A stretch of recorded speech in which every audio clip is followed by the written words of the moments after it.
हरे कृष्णा।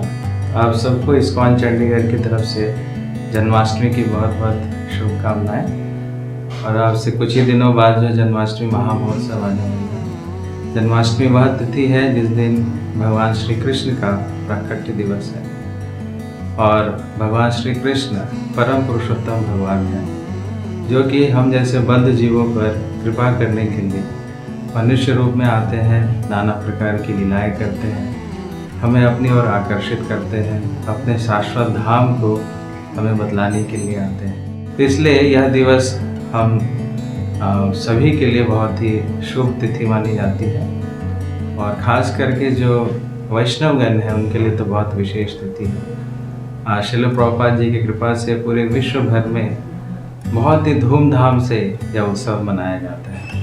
इस दिन भक्त लोग बहुत ज़्यादा संकीर्तन करते हैं, व्रत भी रखते हैं, नाना प्रकार की तपस्याएं करते हैं और बहुत प्रचार कार्यों में भी लगते हैं। तो आप सब लोग इस उत्सव में बढ़ चढ़ कर भाग लीजिए, मंदिर में आइए, भगवान का दिव्य स्वरूप का दर्शन करिए, दिव्य हरिनाम का श्रवण करिए, भगवान का दिव्य प्रसाद ग्रहण करिए और अपने जीवन को सफल बनाइए। पिछली बार कोरोना के कारण सब भक्तों का भगवान का ऑफलाइन दर्शन नहीं हो पाया था, इसलिए हम सबके क्षमा प्रार्थी हैं। इस बार लेकिन सबको दर्शन करने की पूरा सुविधा प्राप्त होगा।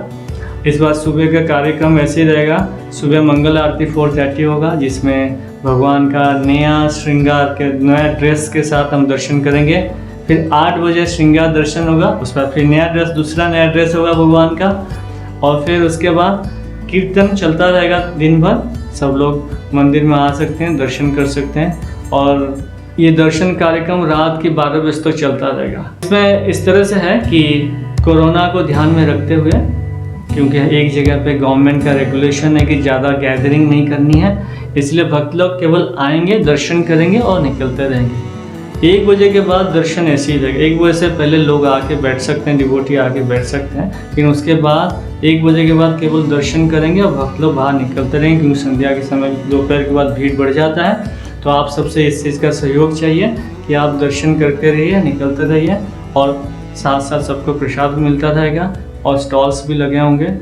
और इसमें जिस भक्तों को कुछ जैसे पिछली बार कलश अभिषेक और दीपदान अभिषेक की सेवा था, लेकिन ऑनलाइन था। इस बार ऑफलाइन का सुविधा है, तो दोनों सुविधा है, ऑनलाइन भी आप कर सकते हैं, ऑफलाइन भी कर सकते हैं। जो लोग कलश अभिषेक या दीपदान की सेवा करना चाहते हैं, कलश अभिषेक मतलब श्री श्री राधा माधव का हम अभिषेक अपने हाथों से कर सकते हैं, दीपदान भगवान को दिया ऑफर कर सकते हैं अपने हाथों से। ये सेवा जो लोग भी करना चाहते हैं, हमारे टेम्पल में रिसेप्शन में भक्त लोग हैं और भी दूसरे भक्त होंगे, उनसे संपर्क कर सकते हैं।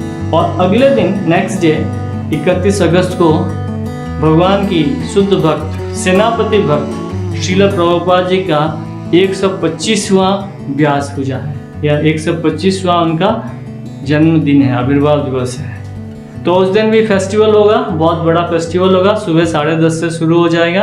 उसमें प्रभुपाद जी का अभिषेक होगा, प्रभुपाद जी गुणगान ग्लोरिफिकेशन होगा और फिर प्रभुपाद जी का आरती और फिर सब भक्तों के लिए प्रसाद की व्यवस्था होगा। तो ये उस दिन का फेस्टिवल है, इसको जरूर आप भाग लीजिए। तो गौड़ीय वैष्णवों के लिए और ख़ास करके इस्कॉन को भक्तों के लिए ये बहुत ही अच्छा अवसर है, सुनहरा अवसर है सेलिब्रेट करने का। तो हम इस वर्ष भी बहुत धूमधाम से मनाने का प्रयास करेंगे, लेकिन हाँ, इसमें कोरोना प्रोटोकॉल्स को जितने भी कोरोना के गाइडलाइंस हैं उसको फॉलो करते हुए मनाएंगे।